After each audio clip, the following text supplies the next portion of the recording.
Channel ವೀಕ್ಷಕರಿಗೆ ನಮಸ್ಕಾರ. ನಾನು ಭುವನಶ್ರೀ ನವೀನ್ ಕುಮಾರ್. ಈಗ ವಾರ್ತೆಗಳ ಮುಖ್ಯಾಂಶಗಳು.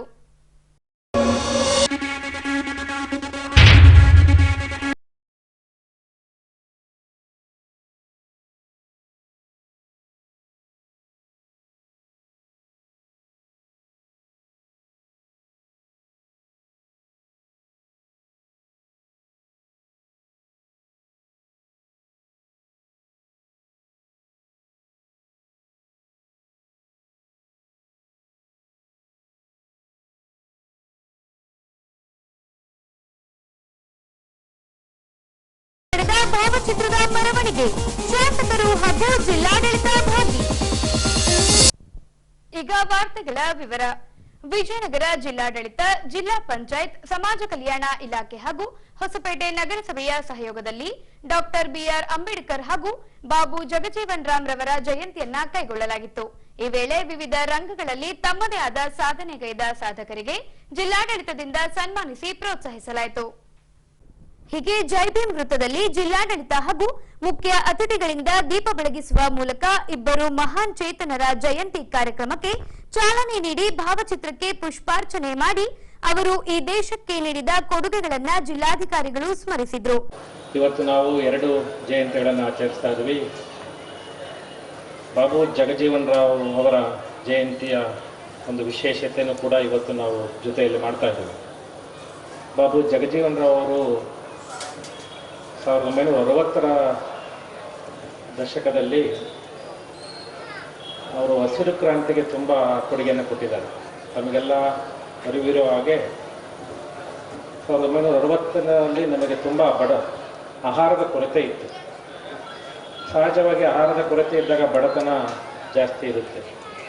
ಆ ಸಮಯದಲ್ಲಿ ಅವರು ಹಸಿರು ಕ್ರಾಂತಿಗೆ ಸಹಾಯ ಕೊಡ್ತಾರೆ. ಪಂಜಾಬ್ ಮತ್ತು ಹರಿಯಾಣ ರಾಜ್ಯಗಳಲ್ಲಿ ನೀರಾವರಿ ಪ್ರದೇಶ ಇರೋದ್ರಲ್ಲಿ ಅಲ್ಲಿಗೆ ಉತ್ತಮ ತಳಿಗಳನ್ನು ವೈಜ್ಞಾನಿಕವಾಗಿ ಬೆಳೆಸುವುದರ ಮುಖಾಂತರ ಕೃಷಿಗೆ ಅತಿ ಹೆಚ್ಚು ಪ್ರಾಮುಖ್ಯತೆಯನ್ನು ಕೊಟ್ಟು ಅವತ್ತು ಅತಿ ಹೆಚ್ಚಿನ ಒಂದು ಬೆಳೆಯಲ್ಲಿ ದುಡಿಮೆ ಮಾಡುವ ರೀತಿಯಾಗಿ ಒಂದು ಸಹಕಾರ ಮಾಡ್ತಾರೆ. ಹಾಗಾಗಿ ಅವರಿಗೆ ಉಪರಾಷ್ಟ್ರಪತಿಯ ಒಂದು ಹಿಂದೆ ನಾವು ಯಾವಾಗಲೂ ಅವರಿಗೆ ಹಸಿರು ಕ್ರಾಂತಿಯ ಸರದಾರ ಅಂತ ಹೇಳ್ತೀವಿ. ಹಾಗಾಗಿ ಅವರು ಇವತ್ತು ಹಸಿರು ಕ್ರಾಂತಿಯ ಮಾಡದೇ ಇದ್ದರೆ ಇವತ್ತು ದೇಶ ಈ ಮಟ್ಟಿಗೆ ನಾವು ಆಹಾರ ಉತ್ಪಾದನೆಯಲ್ಲಿ ಸಬಲರಾಗಿರ್ತಾ ಇರಲಿಲ್ಲ. ಆ ಸಬಲತೆಗೆ ಅವರು ತಂದುಕೊಟ್ಟಂತಕ್ಕೆ ನಾವೆಲ್ಲರೂ ಕೂಡ ಇವತ್ತು ಅವರು ಚಿರಋಣಿಯಾಗಿದ್ದೀವಿ. ಅವರ ಒಂದು ಜಯಂತಿಯನ್ನು ಭಾಳಷ್ಟು ಸಂಭ್ರಮದಿಂದ ಆಚರಿಸ್ತಾ ಇದ್ದೀವಿ. ಅವರ ಜಯಂತಿಗೆ ತಮ್ಮೆಲ್ಲರಿಗೂ ಕೂಡ ಮತ್ತೊಮ್ಮೆ ಅವರ ಜಯಂತಿಯ ಶುಭಾಶಯಗಳು. ಹಾಗೆ ದೇಶ ಜೊತೆಗೆ ಪ್ರಪಂಚ ಕಂಡಂತಹ ಒಬ್ಬ ಮಹಾ ಮಾನವತಾವಾದಿ ಗೌರವಾನ್ವಿತ ಅಂಬೇಡ್ಕರ್ ಅವರ ಜಯಂತಿನೂ ಕೂಡ ಇವತ್ತು ನಾವು ಆಚರಿಸ್ತಾ ಇದ್ದೀವಿ. ಅವರ ಬಗ್ಗೆ ಎಷ್ಟು ಹೇಳಿದರೂ ಕೂಡ ಅದು ಅಂತಿಮ ಆಗೋದಿಲ್ಲ. ಬರೀ ಅವರು ಓದಿರ್ತಕ್ಕಂತಹ ಪದವಿಗಳನ್ನು ನಾವು ಬಯಟ್ ಮಾಡೋದು ಕಷ್ಟ ಆಗುತ್ತೆ. ಅಷ್ಟು ಪದವಿಗಳನ್ನು ಗಳಿಸಿದ್ದಾರೆ. ಅಂದಿನ ಕಾಲದಲ್ಲಿ ಅವರು 3-4 ಡಾಕ್ಟರೇಟ್ಸ್ಗಳನ್ನು ಕಲಿತಿದ್ದಾರೆ. ಯಾವ ನೀವು ಸಬ್ಜೆಕ್ಟ್ ಹೇಳಿ ಆ ಸಬ್ಜೆಕ್ಟಲ್ಲಿ ಅವರು ಪರಿಣಿತಿ ಹೊಂದಿದ್ರು. ಅವರು ಕೊಟ್ಟಂತಹ ಒಂದು ಧರ್ಮ ಬಹಳ ಶ್ರೇಷ್ಠ ಧರ್ಮ. ಅವ್ರು ಹೇಳ್ತಾ ಇದ್ರು, ಎಲ್ಲರೂ ಸಹಜವಾಗಿ ದೇವರ ಕಣ್ಣಲ್ಲಿ ಎಲ್ಲರೂ ಸಮಾನರು ಅಂತ ಹೇಳ್ತಾ ಇದ್ರು. ಅವ್ರು ಒಪ್ತಿರ್ಲಿಲ್ಲ. ದೇವರ ಕಣ್ಣಲ್ಲಿ ಎಲ್ಲರೂ ಸಮಾನರು ಆಗೋದು ಬೇಕಾಗಿಲ್ಲ, ಮನುಷ್ಯರ ಕಣ್ಣಲ್ಲಿ ಎಲ್ಲರೂ ಸಮಾನರಾಗಬೇಕು ಅನ್ನೋದೇ ಹೇಳ್ತಾ ಇದ್ದಾರೆ. ಅವರು ಬರೀ ಸಮಾನತೆ ಅಧಿಕಾರರಲ್ಲ, ಅವರ ಅಭಿವೃದ್ಧಿಗಳನ್ನು ತಾವು ನೋಡ್ಬೋದು. ಅವರು ಕೃಷಿಯಲ್ಲಿ, ಕೈಗಾರಿಕೆಯಲ್ಲಿ, ಮಹಿಳಾ ಅಭಿವೃದ್ಧಿಯಲ್ಲಿ ಮುಂದುವರೆದ ಸಮಾನತೆಯಲ್ಲಿ ಎಲ್ಲ ಮಂತ್ರಗಳು ಅವ್ರ ಹತ್ರ ಇದ್ವು. ಎಲ್ಲ ಅಭಿವೃದ್ಧಿ ಮಂತ್ರಗಳನ್ನು ಒಳಗೂಡಿಸಿ ಒಂದು ಬುಕ್ಕನ್ನು ಬರೀತಾರೆ. ಅದು ನಮ್ಮ ಭಾರತದ ಸಂವಿಧಾನ ಆಗುತ್ತೆ. ಆ ಸಂವಿಧಾನ ಇವತ್ತು ಪ್ರಪಂಚದ ಎಲ್ಲರೂ ಕೂಡ ಗೌರವಿಸ್ತಾ ಇದ್ದಾರೆ. ಆ ಗೌರವಗಳು ಇವತ್ತು ಕೂಡ ನಮ್ಮ ದೇಶಕ್ಕೆ ಏನಾದರೂ ಗೌರವ ಬಂದಿದ್ರೆ ಆ ಸಂವಿಧಾನದಿಂದ ಇವತ್ತು ನಮ್ಮ ಗೌರವ ಬಂದಿದೆ. ಆ ಸಂವಿಧಾನವನ್ನು ಇವತ್ತೆಲ್ಲರೂ ಕೂಡ ನೋಡಿ ಬೇರೆಯವರು ಕೂಡ ಕಲಿಯುವಂಥ ಒಂದು ಸಂವಿಧಾನ ಬಂದಿದೆ. ಅದರ ಆಚರಣೆಯನ್ನು ಕೂಡ ನಾವು ಭಾಳ ಸಂಭ್ರಮವಾಗಿ ಮಾಡ್ತಾ ಇದ್ದೀವಿ.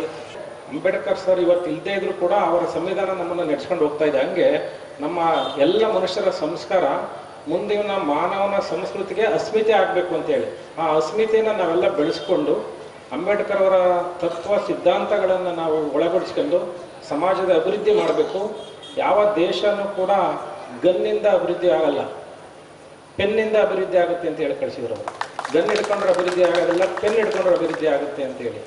ನಾವು ಹಚ್ಚಿರ್ತಕ್ಕಂಥ ಅವರು ಜ್ಯೋತಿ ಅಣತೆಯಿಂದ ಆಗಬಾರ್ದು, ದೀಪ ಅಣತೆಯಿಂದ ಆಗಬಾರ್ದು, ಜ್ಞಾನದ ದೀಪ ಆಗಬೇಕು. ಆ ಜ್ಞಾನದಿಂದಲೇ ಇವತ್ತು ಬದಲಾವಣೆ ಆಗುತ್ತೆ. ಅದು ಬಡತನ ಮತ್ತು ಎಲ್ಲ ವ್ಯವಸ್ಥೆಗೆ ಒಂದು ದಾರಿ, ಅದು ಏನು ಜ್ಞಾನ ಆಗಬೇಕು. ಹಾಗಾಗಿ ಎಲ್ಲರೂ ಕೂಡ ಉತ್ತಮ ಜ್ಞಾನ ಹೊಂದಬೇಕು ಅಂತ ಹೇಳಿ ಅವರು ಹೇಳಿದರೆ, ಆ ತತ್ವ ಸಿದ್ಧಾಂತಗಳಲ್ಲಿ ನಾವೆಲ್ಲರೂ ಕೂಡ ಒಂದಾಗಿ ಅವರ ಆಚಾರ ವಿಚಾರಗಳು ಏನಿದೆ ಅವೆಲ್ಲ ಕೂಡ ನಮ್ಮ ಆಡಳಿತದಲ್ಲಿ, ನಮ್ಮ ಜೀವನದಲ್ಲಿ ನಡೀಬೇಕು ಅಂತ ನಾನು ತಮ್ಮೆಲ್ಲರೂ ಕೋರ್ಕೊಳ್ತೇನೆ. ಬಳಿಕ ಚಿತ್ರದುರ್ಗ ಜಿಲ್ಲೆಯ ಪ್ರಥಮ ದರ್ಜೆ ಕಾಲೇಜಿನ ಪ್ರಾಧ್ಯಾಪಕ ಡಾಕ್ಟರ್ ರಾಜ್ಕುಮಾರ್ ರವರು ಡಾಕ್ಟರ್ ಬಿಆರ್ ಅಂಬೇಡ್ಕರ್ ಅವರ ಕುರಿತು ಉಪನ್ಯಾಸ ನಡೆಸಿಕೊಟ್ಟರು. ಇಬ್ಬರ ಮಾರ್ಗಗಳು ಬಹಳ ಬೇರೆ ಬೇರೆಯಾಗಿದ್ದು, ಒಬ್ಬರು ಈ ದೇಶದ ಸ್ವಾತಂತ್ರ್ಯ ಹೋರಾಟದ ಸಂದರ್ಭದಲ್ಲಿ ಸ್ವಾತಂತ್ರ್ಯ ಹೋರಾಟಕ್ಕಾಗಿ ಹೋರಾಟ ಮಾಡೋದರ ಮೂಲಕ ಈ ವ್ಯವಸ್ಥೆಯ ಒಳಗಡೆ ಇದ್ದುಕೊಂಡೇ ತಳ ಸಮುದಾಯಗಳನ್ನ, ಶೋಷಿತ ಸಮುದಾಯಗಳನ್ನ ಮೇಲೆತ್ತುವ ಕೆಲಸವನ್ನು ಮಾಡಿದರೆ, ಮತ್ತೋರ್ವರು ಡಾಕ್ಟರ್ ಬಾಬಾ ಸಾಹೇಬ್ ಅಂಬೇಡ್ಕರ್ ಅವರು ಇದಕ್ಕೆ ವಿರುದ್ಧವಾದಂಥ ಮಾರ್ಗವನ್ನು ಅನುಸರಿಸಿ ಇಡೀ ದೇಶದಲ್ಲಿರ್ತಕ್ಕಂಥ ಅಸ್ಪೃಶ್ಯ ಸಮುದಾಯಗಳನ್ನ ಒಗ್ಗೂಡಿಸಿ ಅವರ ಹಕ್ಕುಗಳಿಗಾಗಿ ಹೋರಾಟ ಮಾಡಿದಂಥ ಮೇರು ವ್ಯಕ್ತಿತ್ವ ಅಂಬೇಡ್ಕರ್ ಅವರದು ಅನ್ನುವಂಥದ್ದನ್ನ ಮರಿ. ಬಂಧುಗಳೇ, ಡಾಕ್ಟರ್ ಬಾಬಾ ಸಾಹೇಬ್ ಅಂಬೇಡ್ಕರ್ ಅವರು ಈ ದೇಶದ ಶ್ರೇಣೀಕೃತ ಸಾಮಾಜಿಕ ವ್ಯವಸ್ಥೆಯ ಅತ್ಯಂತ ತಳಹಂತಕ್ಕೆ ತಳ್ಳಲ್ಪಟ್ಟಂತಹ ಸಮುದಾಯದಿಂದ ಬಂದಂಥವರು. ಆ ಸಮುದಾಯದ ಅಪಮಾನಗಳನ್ನ, ನೋವುಗಳನ್ನ, ಅಸ್ಪೃಶ್ಯತೆಯನ್ನ ಅನುಭವಿಸಿದಂಥವರು. ಈ ಕಾರಣಕ್ಕಾಗಿ ಅವರು ದೃಢ ನಿರ್ಧಾರವನ್ನ ಮಾಡ್ತಾರೆ ತಮ್ಮ ಬಾಲ್ಯ ಜೀವನದ ಸಂದರ್ಭದಲ್ಲೇ. ಈಗಾಗಲೇ ತಮ್ಗೆಲ್ಲರಿಗೂ ಗೊತ್ತಿರುವ ಹಾಗೆ 1891 ಏಪ್ರಿಲ್ 14 ಬಾಬಾ ಸಾಹೇಬ್ ಅಂಬೇಡ್ಕರ್ ಅವರ ಹುಟ್ಟಿದಂಥ ದಿನ. ರಾಮ್ಜಿ ಸಕ್ಪಾಲ್ ಮತ್ತು ಭೀಮಾಬಾಯಿ ಅವರ ಮಗನಾಗಿ 14ನೆಯ ಮಗನಾಗಿ ಇವರು ಜನಿಸ್ತಾರೆ. ಬಾಬಾ ಸಾಹೇಬ್ ಅಂಬೇಡ್ಕರ್ ಅವರ ಕೊಟ್ಟಂತಹ ಭಾರತದ ಸಂವಿಧಾನ ಇದೆಯಲ್ಲ, ಸಂವಿಧಾನದ ಒಳಗಡೆ ಎಲ್ಲ ಹಕ್ಕುಗಳು ಇದೆ. ಸ್ವಾತಂತ್ರ್ಯ ಇದೆ, ಸಮಾನತೆ ಇದೆ, ಭ್ರಾತೃತ್ವ ಇದೆ, ಸರ್ವಧರ್ಮ ಸಮನ್ವಯತೆಯ ಪಾಲನೆ ಕೂಡ ಹೇಳಲಾಗಿದೆ. ಡಾಕ್ಟರ್ ಬಾಬಾ ಸಾಹೇಬ್ ಅಂಬೇಡ್ಕರ್ ಅವರು ಭಾರತದ ಸಂವಿಧಾನವನ್ನು ರಚನೆ ಮಾಡಿದಂಥ ಸಂದರ್ಭದಲ್ಲಿ ಒಂದು ಮಾತನ್ನು ಹೇಳ್ತಾರೆ. ಏನು 1949 ನವೆಂಬರ್ 26ರಂದು ನಾವು ಸಂವಿಧಾನವನ್ನು ಅರ್ಪಣೆ ಮಾಡುವಂಥ ಸಂದರ್ಭದಲ್ಲಿ ಈ ದೇಶ ರಾಜಕೀಯವಾಗಿ ಸ್ವಾತಂತ್ರ್ಯಗೊಂಡಿದೆ, ಆದರೆ ಈ ದೇಶದಲ್ಲಿ ಇನ್ನೂ ಕೂಡ ಸಾಮಾಜಿಕ ಅಸಮಾನತೆ ಇದೆ, ಆರ್ಥಿಕ ಅಸಮಾನತೆ ಇದೆ. ಎಲ್ಲಿಯವರೆಗೆ ಈ ದೇಶದಲ್ಲಿ ಸಾಮಾಜಿಕ ಅಸಮಾನತೆ ಬರೋದಿಲ್ವೋ, ಎಲ್ಲಿಯವರೆಗೆ ಈ ದೇಶದಲ್ಲಿ ಆರ್ಥಿಕ ಸಮಾನತೆ ಬರೋದಿಲ್ವೋ, ಅಲ್ಲಿಯವರೆಗೆ ರಾಜಕೀಯ ಸ್ವಾತಂತ್ರ್ಯಕ್ಕೆ ಅರ್ಥ ಇಲ್ಲ ಅನ್ನುವಂಥ ಮಾತನ್ನ ಹೇಳಿದ್ರು. ಬಂಧುಗಳೇ, ನೆನಪು ಮಾಡ್ಕೊಳ್ಬೇಕು ನೀವು. ಸ್ವಾತಂತ್ರ್ಯ ಬಂದು ಇಷ್ಟು ವರ್ಷಗಳಾದ್ರೂ ಕೂಡ ಸಮಾನತೆ ಅನ್ನುವಂಥದ್ದು ಇನ್ನೂ ಕೂಡ ಇಂಪ್ಲಿಮೆಂಟ್ ಆಗಿಲ್ಲ, ಜಾರಿಯಲ್ಲಿ ಬಂದಿಲ್ಲ.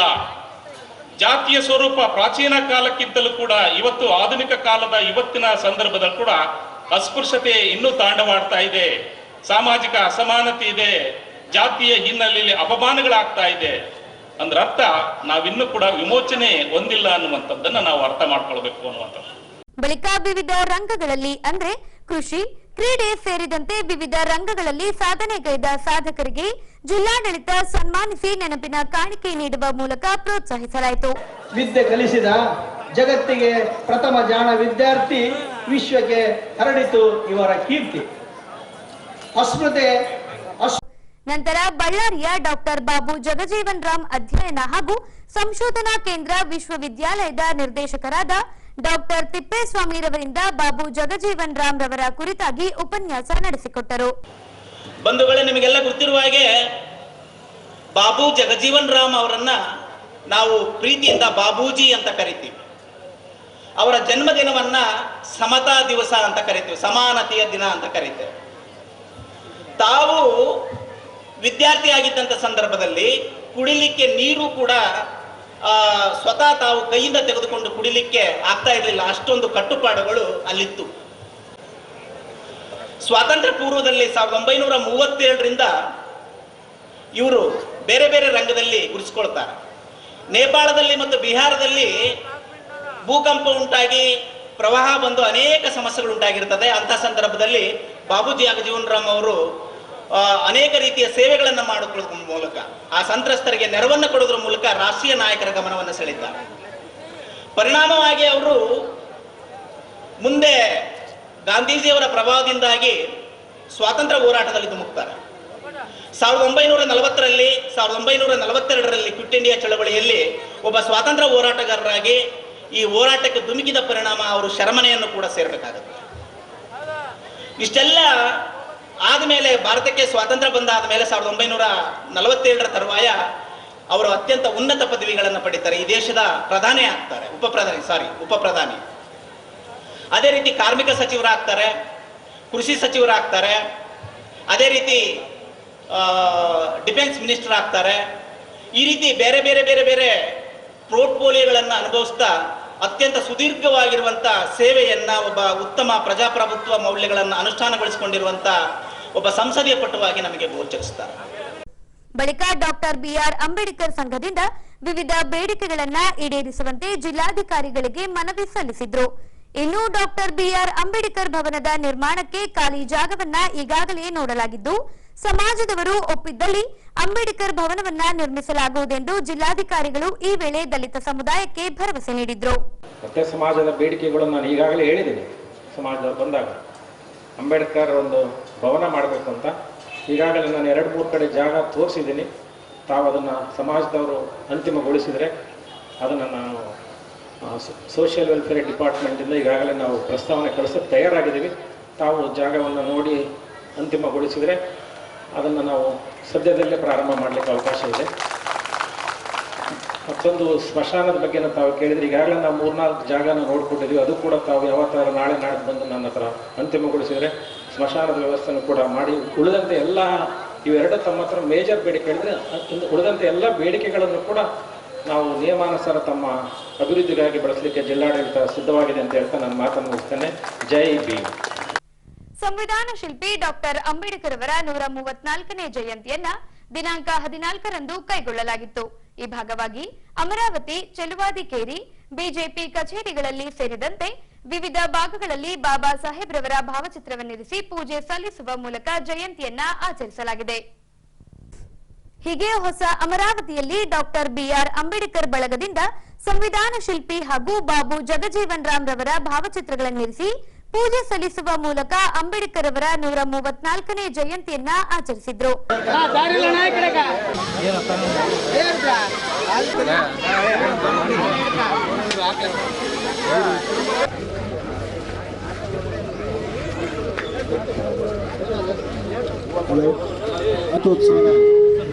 ಅಂಗವಾಗಿ ಪೂಜೆಯ ಕಾರ್ಯ ಎಲ್ಲ ಅಂಬೇಡ್ಕರ್ ಎಲ್ಲ ಅಭಿಮಾನಿಗಳು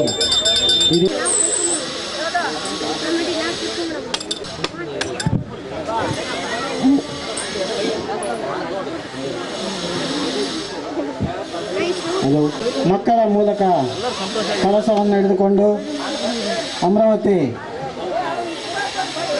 ಅಂಬೇಡ್ಕರ್ ಸರ್ಕಲಿಂದ ಹಬ್ಬವಾಗಿ ಆಚರಿಸತಕ್ಕದ್ದು. ಇವತ್ತು ಅಂಬೇಡ್ಕರ್ ನಮಗೆ ಈ ರೀತಿ ಸಾಕು, ಅವರ ಒಂದು ಶ್ರಮ, ಅವರ ಒಂದು ಓದು,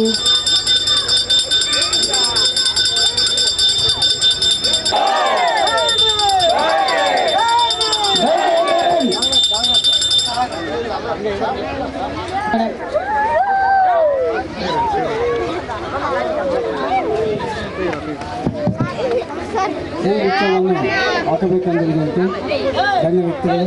ಜೈ ಭೀಮ್, ಜೈ ಭೀಮ್, ಜೈ ಭೀಮ್.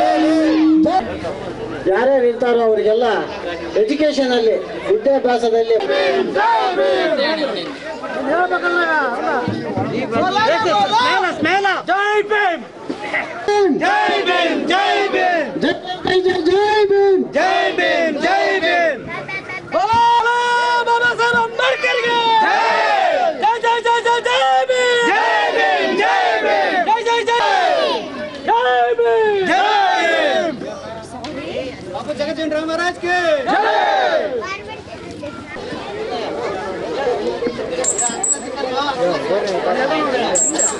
ನಮ್ಮ ಅಮರಾವತಿಯ ಹಿರಿಯರು ಆದಷ್ಟು ಬೇಗ ಇಲ್ಲಿ.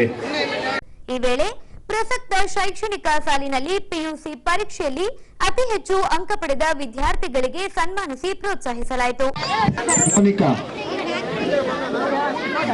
ವಿಭಾಗ ಸೆಕೆಂಡ್ ಇಯರ್ PUC ತೆಗೆದಿದ್ದಾರೆ. ಇಲ್ಲಿ ಜೋರಾಗಿ ಚಪ್ಪಾಳೆ ತಟ್ಟಿ. ಪ್ರಯುಕ್ತ ಇಂದು ನಮ್ಮ ಅಮರಾವತಿಯ ಟಾಪರ್ ವಿದ್ಯಾರ್ಥಿಗಳಿಗೆ ಅಮರಾವತಿಯ ಇದಕ್ಕೆ ಕೂಡ ಧನ್ಯವಾದಗಳನ್ನು ಅರ್ಪಿಸ್ತಾ ಇದ್ದೀವಿ. ಹಾಗೂ ನಮ್ಮ ಹಿರಿಯರೆಲ್ಲರಿಗೂ ಹೃತ್ಪೂರ್ವಕ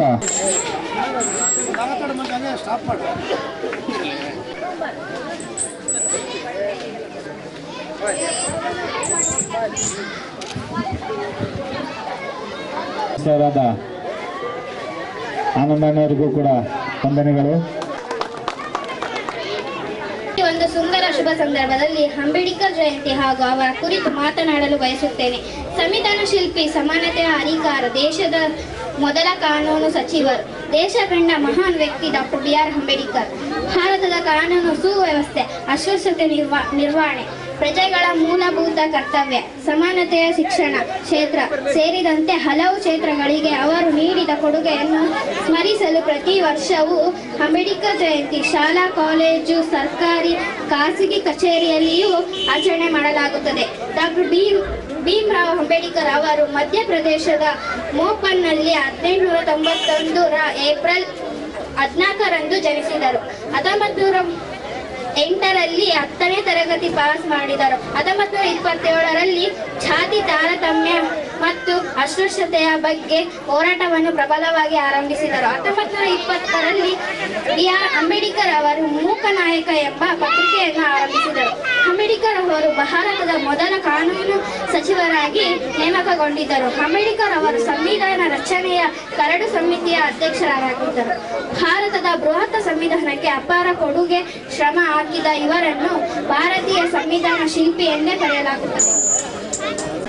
ಜೈ ಭೀಮ್, ಜೈ ಜೈ ಭೀಮ್, ಜೈ ಭೀಮ್.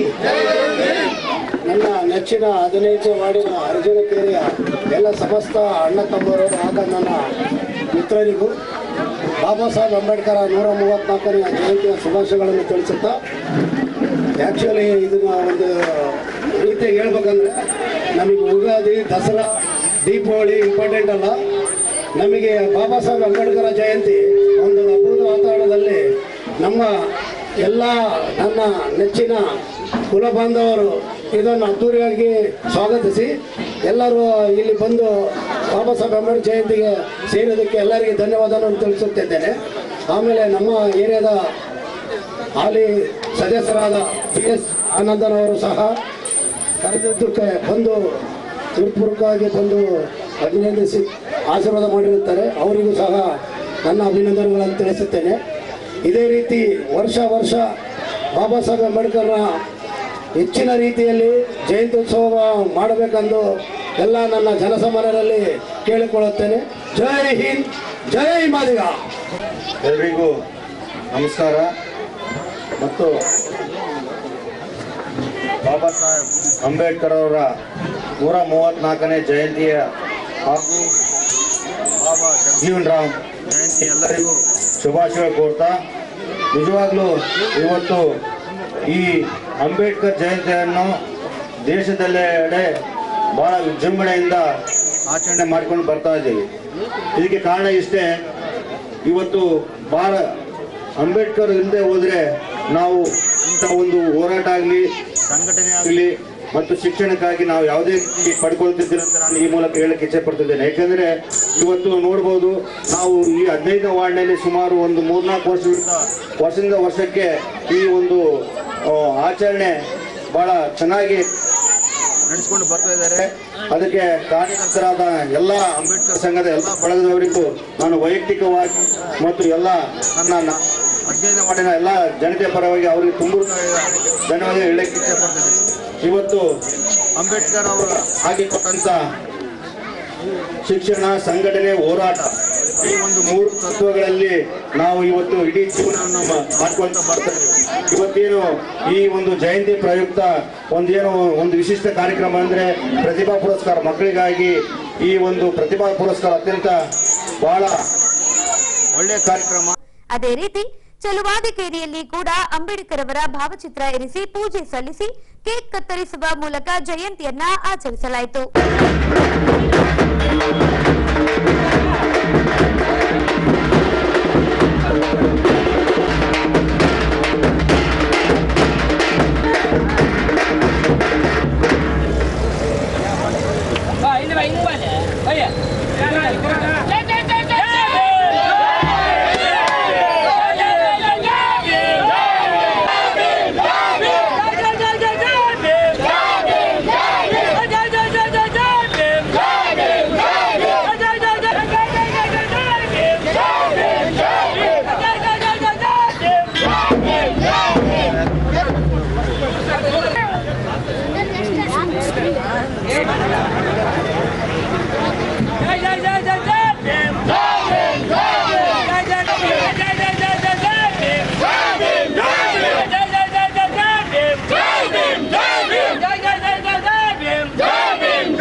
ಇವತ್ತಿನ ದಿವಸ ನಮ್ಮ ಚಲುವಾದಿಕೇರಿಯಲ್ಲಿ ಚಲುವಾದಿ ಯಜಮಾನರು, ಯುವ ಮುಖಂಡರು, ನಮ್ಮ ಚಲುವಾದಿ ಸಮಾಜದೆಲ್ಲ ಕಲಿತು ವರ್ಷ ಮಾಡಿದಂಗ ಈ ವರ್ಷ ವಿಶ್ವವಿಖ್ಯಾತ ಡಾಕ್ಟರ್ ಬಿ ಅಂಬೇಡ್ಕರ್ ಅವರ ಸಾರ್ ಅವರ 134ನೇ ಜನ್ಮೋತ್ಸವವನ್ನು ಮಾಡ್ತಾಯಿದ್ದೀವಿ. ಇದು ಇಡೀ ಪ್ರಪಂಚನೇ ಅಂಬೇಡ್ಕರ್ ಸಾರ್ ಅವರ ತತ್ವ ಸಿದ್ಧಾಂತವನ್ನು ಯುವಕರು ತಿಳ್ಕೊಂಡು ಅದನ್ನು ಮುಂದುವರ್ಸಿಂದು ಹೋಗ್ಬೇಕಂತೇಳಿ ನಾನೊಂದು ಎರಡು ಮಾತು ಹೇಳ್ತೀನಿ. ಸಂವಿಧಾನ ಶಿಲ್ಪಿ ಡಾಕ್ಟರ್ ಬಿ ಆರ್ ಅಂಬೇಡ್ಕರ್ ಅವರು ಭಾರತ ರತ್ನ ವಿಶ್ವನಾಯಕ. ಇವತ್ತೇನು ನಮಗೇನು ಇಡೀ ದೇಶದ ಜನತೆಗೆ ಇವತ್ತೇನು ಹುಟ್ಟುಹಬ್ಬದ ಸಂರಚನೆ ಮಾಡ್ತಾ ಇದ್ದೀವಿ ಪ್ರಪಂಚದಂತ ಹಾಗೂ ದೇಶದಂತ. ಮುಂದಿನ ಪೀಳಿಗೆಗಳು ಒಳ್ಳೆ ಸಂವಿಧಾನ ಬರೆದಿಟ್ಟು ಹೋಗಿದ್ದಾರೆ. ಆ ಸಂವಿಧಾನವನ್ನು ನಾವು ಅರ್ಥ ಮಾಡಿಕೊಂಡು ಮುಂದಿನ ಪೀಳಿಗೆ ಒಳ್ಳೆ ದಾರಿಯಲ್ಲಿ ನಡಬೇಕಂತ ಹೇಳುತ್ತಾ ಎಲ್ಲರಿಗೂ ಜೈ ಭೀಮ್ ವಂದನೆಗಳು. ಇನ್ನು ಪಟೇಲ್ ನಗರದಲ್ಲಿ ಬರುವ ಬಿಜೆಪಿ ಕಚೇರಿಯಲ್ಲಿ ಬಿಜೆಪಿ ಜಿಲ್ಲಾ ಘಟಕದಿಂದ ಡಾಕ್ಟರ್ ಬಿಆರ್ ಅಂಬೇಡ್ಕರ್ ಅವರ ಭಾವಚಿತ್ರಕ್ಕೆ ಪೂಜೆ ಸಲ್ಲಿಸಿ ಅವರು ದೇಶಕ್ಕೆ ನೀಡಿದ್ದ ಸಂವಿಧಾನದ ಕುರಿತು ಸ್ಮರಿಸಿದರು. ಆದರೆ ಅವರನ್ನ ಅರ್ಥ ಮಾಡಿಕೊಳ್ಳುವಲ್ಲಿ ಕೆಲವೊಂದು ಜನಗಳು, ಕೆಲವೊಂದು ಶಕ್ತಿಗಳು, ಕೆಲವೊಂದು ಮನಸ್ಸುಗಳು ವಿಫಲರಾಗಿರೋದು ಒಂದು ದುರ್ದೈವದ ಸಂಗತಿಯಾಗಿದೆ. ಬಾಬಾ ಸಾಹೇಬ್ ಅಂಬೇಡ್ಕರ್ ಅವರು ಮಹಿಳೆಯರಿಗಾಗಿ ಸಮಾನತೆ, ಶಿಕ್ಷಣ, ಆಸ್ತಿ ಹಕ್ಕನ್ನು ಕೊಡ್ಲಿಕ್ಕಾಗಿ ಹಿಂದೂ ಬಿಲ್ ಕೋಡ್ ಇಡ್ತಾರೆ. ಆದರೆ ದುರ್ದೈವವೆಂದರೆ ನಮ್ಮನ್ನು 75 ವರ್ಷಗಳು ಆಳಿದಂಥ ಕಾಂಗ್ರೆಸ್ ಸರ್ಕಾರ ಆ ಬಿಲ್ಲನ್ನು ಒಪ್ಪೋದಿಲ್ಲ. ಇವತ್ತು ಅವರು ಮಾತಾಡ್ತಾರೆ ಮಹಿಳೆಯರ ಪರ, ಸಂವಿಧಾನದ ಪರ, ದೇಶದ ಯಾರೇ ಮಾಡಲಾರ್ದಂಥ ಕಾರ್ಯಗಳನ್ನು ನಾವು ಮಾಡ್ತೀವಿ ಅನ್ನೋ ರೀತಿಯಲ್ಲಿ ಇವತ್ತು ಬಿಂಬಿಸ್ಕೊಂತಿದ್ದಾರೆ. ಅದು ನಮ್ಮ ದುರ್ದೈವ. ಅದೇ ರೀತಿಯಾಗಿ ಇವತ್ತು ಈ ದೇಶದಲ್ಲಿ ಶೋಷಿತರು, ದಲಿತರು ಅಂದರೆ ಕೇವಲ ಅಸ್ಪೃಶ್ಯರಲ್ಲ, ಕೇವಲ SC STಗಳಲ್ಲ, ಎಲ್ಲ ಜಾತಿಯಲ್ಲಿರ್ತಕ್ಕಂಥ ಶೋಷಿತರು, ಎಲ್ಲ ಜಾತಿಯಲ್ಲಿರ್ತಕ್ಕಂಥ ದಮನಿತರು, ಎಲ್ಲ ಜಾತಿಯಲ್ಲಿರ್ತಕ್ಕಂಥ ಪೀಡಿತರನ್ನು ಮುಖ್ಯವಾಹಿನಿ ತರಬೇಕು, ಈ ದೇಶವನ್ನು ಬಲಿಷ್ಠವಾಗಿ ಕಟ್ಟಬೇಕನ್ನೋದೇ ಅವರ ಆಶಯ. ಆದರೆ ಕೆಲವರೆಲ್ಲ ಸೀಮಿತವಾಗಿ ಡಾಕ್ಟರ್ ಬಿ ಆರ್ ಅಂಬೇಡ್ಕರ್ ಅಂತಂದರೆ ಇಲ್ಲ SC STಗಳ ಪರವಾಗಿ ಹೋರಾಟ ಮಾಡಿದ್ರೆ SC STಗೆ ರಿಸರ್ವೇಷನ್ ತಂದುಕೊಟ್ರೆ ಅಂತ ಒಂದು ಕೀಳರಿಮೆ ಕೆಲವೊಂದು ವ್ಯಕ್ತಿಗಳು ಮಾತಾಡ್ತಾ ಇದ್ದಾರೆ. ಅದು ಎಲ್ಲರೂ ಭಾವನೆ ಅಲ್ಲ. ಆದಾಗ್ಯೂ ಇವತ್ತು ಅವರ ಚಿಂತನೆಗಳನ್ನು, ಅವರ ಆಶಯಗಳನ್ನು ಇವತ್ತು ನಾವು ಅನುಸರಿಸಿ ಇವತ್ತು ದೇಶ ಮುನ್ನಡೆಸಬೇಕಾದ್ದು ನಮ್ಮ ನಿಮ್ಮೆಲ್ಲರ ಕರ್ತವ್ಯ ಕೂಡ ಆಗಿದೆ. ದಿನಾಂಕ 14ರಂದು ಜಿಲ್ಲಾಡಳಿತದಿಂದ ಡಾಕ್ಟರ್ ಬಿಆರ್ ಅಂಬೇಡ್ಕರ್ ಅವರ ಜಯಂತಿಯನ್ನ ಕೈಗೊಳ್ಳಲಾಗಿತ್ತು. ಈ ಭಾಗವಾಗಿ ಅಶ್ವಾರೂಢ ವಾಹನದಲ್ಲಿ ಅಂಬೇಡ್ಕರ್ ಹಾಗೂ ಬಾಬು ಜಗಜೀವನ್ ರಾಮ್ ರವರ ಭಾವಚಿತ್ರವನ್ನಿರಿಸಿ ಬಳ್ಳಾರಿ ರೋಡ್ ವೃತ್ತದಿಂದ ಜೈಭೀಮ್ ವೃತ್ತದವರೆಗೆ ಸಕಲ ವಾದ್ಯಗೋಷ್ಠಿಗಳೊಂದಿಗೆ ಮೆರವಣಿಗೆ ನಡೆಸಲಾಯಿತು.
ಈಗ ಕೊನೆಯಲ್ಲಿ ಮತ್ತೊಮ್ಮೆ ವಾರ್ತೆಗಳ ಮುಖ್ಯಾಂಶಗಳು.